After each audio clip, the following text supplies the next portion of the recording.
ఈరోజు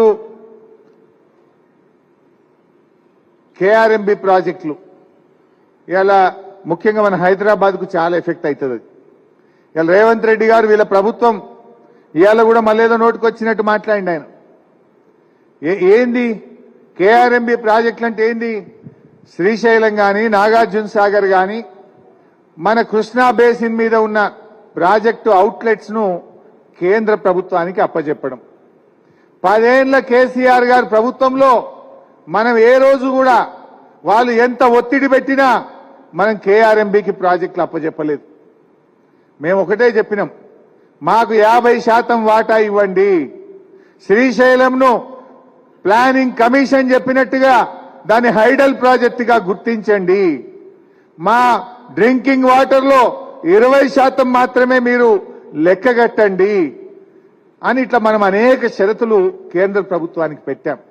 కానీ కేంద్రం ఒప్పుకోలేదు. ఆ రోజు ఒప్పుకోలేదు కనుక మనము ఆ కేఆర్ఎంబికి మన ప్రాజెక్టులు మనం అప్పచెప్పలేదు. కానీ 2 నెలలు కాలే వీళ్ళ గవర్నమెంట్ వచ్చి కేంద్ర ప్రభుత్వం ఒత్తిడి తెచ్చింది.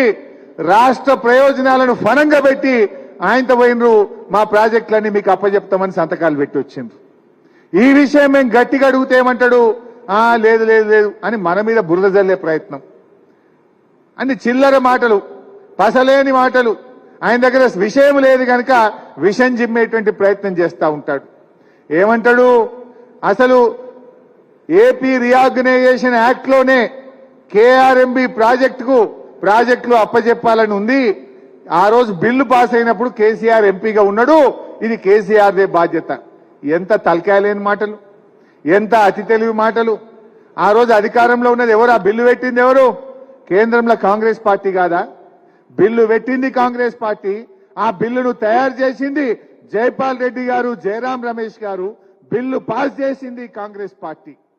ఇవాళ 2 ఎంపీలు ఉన్న బీఆర్ఎస్ పార్టీ ఆ రోజు కేసీఆర్ బిల్లును ఆమోదించిండని చెప్పి నీ అతి తెలివి మాటలు ప్రజలు నమ్ముతారనుకుంటున్నావా? నువ్వేమన్నావు మొన్నటిదాకా? మేము ఏపీ రీఆర్గనైజేషన్ యాక్ట్ లో తెలంగాణ కరెంటు తక్కువ ఉందని మా జైపాల్ రెడ్డి గారే ఈ బిల్లులో తెలంగాణ కోసం కరెంటు ఎక్కువ పెట్టిండు అని గొప్పలు చెప్పినావు కదా. మరి కరెంటు ఇచ్చిన ఘనత జైపాల్ రెడ్డిది అయితే కేఆర్ఎంబికి ప్రాజెక్టులు అప్పచెప్పిన ఘనత కూడా జైపాల్ రెడ్డి గారికి, కాంగ్రెస్ పార్టీకే దక్కుతుంది. నీ అతి తెలివి బంద్ చేయి. నిజంగా న్యాయం మాట్లాడు. రాజకీయాలు కాదు, రాష్ట్ర ప్రయోజనాలు ముఖ్యం. ఇలా నువ్వు రాష్ట్ర ప్రయోజనాలను ఫలంగా పెట్టినావు. నీకు అర్థం కాక, ఆలోచన లేక ఆగమాగమై ప్రాజెక్టులు అప్పచెప్పి రేపు హైదరాబాద్ కు మంచినీళ్లు లేకుండా చేస్తా ఉన్నావు. ఖమ్మం, నల్లగొండ, మహబూబ్ నగర్ జిల్లాకు సాగునీరు, త్రాగునీరు కూడా దొరకని పరిస్థితి తెచ్చినావు. ఇవాళ నువ్వు ఒక్క తప్పు చేసి ఆ తప్పును కప్పిపుచ్చుకోవడానికి ఇలా 100 అబద్దాలు మాట్లాడే విధంగా ఇవాళ రేవంత్ రెడ్డి గారు ఆయన ఇష్టం వచ్చినట్టుగా మాట్లాడుతూ ఉన్నాడు. పోతిరెడ్డిపాడు గురించి మాట్లాడతాడు. అసలు పోతిరెడ్డిపాడు గురించి మాట్లాడే హక్కు రేవంత్ రెడ్డి గారికి ఉన్నదా అని నేను అడుగుతా ఉన్నా. నువ్వు ఆ రోజు తెలుగుదేశం పార్టీలో ఉండి ఒక్కనాడన్న పోతిరెడ్డిపాడు ప్రాజెక్టు గురించి మాట్లాడినావా? మేం కొట్లాడినాం. ఆనాడు తెలంగాణకు అన్యాయం అవుతుందని పోతిరెడ్డిపాడుకు పొక్కగొట్టి రాయలసీమకు నీళ్లు తీసుకుపోతుంటే 30 రోజులు అడ్జర్న్మెంట్ మోషన్ ఇచ్చి ఆంధ్రప్రదేశ్ అసెంబ్లీని స్తంభింపజేసింది టీఆర్ఎస్ పార్టీ. మేం కొట్లాడినాం పోడియంలోకి పోయి. ఆనాడు మా మంత్రి పదవులు ఒక్క ఏడాదికే రాజశేఖర రెడ్డి గారి కేబినెట్ లో మంత్రులుగా ఉన్న నేను గాని, నాయన్ నరసింహారెడ్డి గారు గాని మా తెలంగాణకు అన్యాయం చేసే ఈ కాంగ్రెస్ ప్రభుత్వంలో మేము ఉండమని ఒక ఏడాదికే మంత్రి పదవులను గడ్డిపోచల్లాగా మీ కాంగ్రెస్ ముఖం మీద విసిరేసి బయటకు పోయిన వాళ్ళం మేము.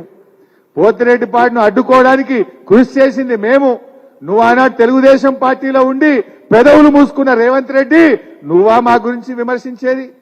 సూర్యుడి మీద ఉమ్మేస్తే నీ ముఖం మీద పట్టదన్నట్టు అది నీ మీదనే పట్టది. రేవంత్ రెడ్డి గారు ఒకసారి నీ ఈపు చూసుకో, వెనుకకు చూసుకొని మాట్లాడు అని చెప్పి నేను ఆయనను కోరుతా ఉన్నా. ఇవాళ ఏమైపోయిందంటే ఆయన పరిస్థితి ఎంతసేపు చిల్లర మాటలు, సబ్జెక్టు లేక చౌకబారి మాటలు. ఆయన ఇవాళ పొద్దున ఓ మీటింగ్ పోయిండు. వెంకయ్య నాయుడు గారికి వారికి పద్మవిభూషణ్ అవార్డు వస్తే సన్మానానికి పోయిండు. ఏం చెప్పిండు వెంకయ్య నాయుడు గారు? రేవంత్ రెడ్డికి హితవు పలికిండు. రాజకీయాల్లో కొంచెం జాగ్రత్తగా మాట్లాడు, రాజకీయాల్లో హుందాతనం ఉండాలి, రాజకీయాల్లో గౌరవం పెరిగేటట్టు ప్రతిష్ట పెరిగేటట్టు మాట్లాడాలని పొద్దుగాల చెప్పిండు. మధ్యాహ్నం వచ్చిండు సెక్రటరియట్లో మళ్ళీ అన్ని చిల్లర మాటలు మాట్లాడుతుండు, అసభ్యకరంగా మాట్లాడుతుండ్రు. అసలు చిన్నపిల్లలు ఎవరన్నా టీవీ చూస్తే రాజకీయాలంటేనే వాళ్ళకు మరి అసహ్యం కలిగే విధంగా ఇవాళ ఈయన భాష ఉన్నది. నువ్వు ఇవాళ ఒక ముఖ్యమంత్రిగా ఉన్నావు, హుందాగా ఉండు, విషయం మీద మాట్లాడు, చర్చ పెట్టు అసెంబ్లీలో. ఇవాళ ఏదో అసెంబ్లీలో చర్చ పెట్ట మాట్లాడు. ఎస్ వీఆర్ రెడీ, నువ్వు ఎప్పుడు పెట్టావో పెట్టు, నీ దిమ్మెదిరేటట్టు అసెంబ్లీలో సమాధానం చెప్తాం బిడ్డ. గతంలో మా కేసీఆర్ గారు ఇదే అసెంబ్లీలో పవర్ పాయింట్ ప్రజెంటేషన్ పెడితే మేం ప్రిపేర్ కాలేదని ముఖం చాటేసి పారిపోయింది నీ కాంగ్రెస్ పార్టీ. బట్ మేము అట్లా పారిపోం, నీ దిమ్మ తిరిగే సమాధానం చెప్తాం, మేము తయారుగా ఉన్నాం. నువ్వు చేసిన తప్పును తెలంగాణ ప్రజలకు అర్థమయ్యేటట్టు అసెంబ్లీ సాక్షిగా నీ సంగతి ఏందో బయట పెట్టామని చెప్పి మనం చేస్తా ఉన్నాం. ఇలా వాళ్ళకి ఏమైపోయిందంటే నోటికొచ్చినట్టు మాట్లాడు. ఆనాడు ప్రతిపక్షంలో ఉంటే ఎట్లా మాట్లాడినరో ఇలా అధికారంలో ఉంటే కూడా అదే మాట్లాడుతుంది. వాళ్ళు చేయాల్సిందేంది, వాళ్ళు ప్రజలకు ఇచ్చిన హామీలు నిలబెట్టాలి.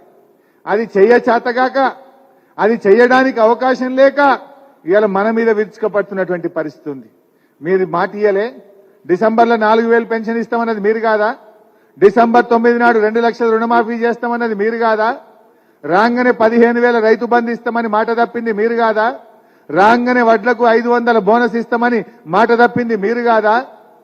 ఇవాళ మాట తప్పింది మీరు. అది చేతగాక ఇవాళ ఏదో ఏమంటారు, ఓడలేక ఆడలేక ఓడ మధ్యలో కొట్టిందని ఒక సామెత ఉంటుంది, ఆ రకంగా ఉన్నది అలా పరిస్థితి. ఇలా మీరు పరిపాలన చేతగాని పరిస్థితి ఉన్నది.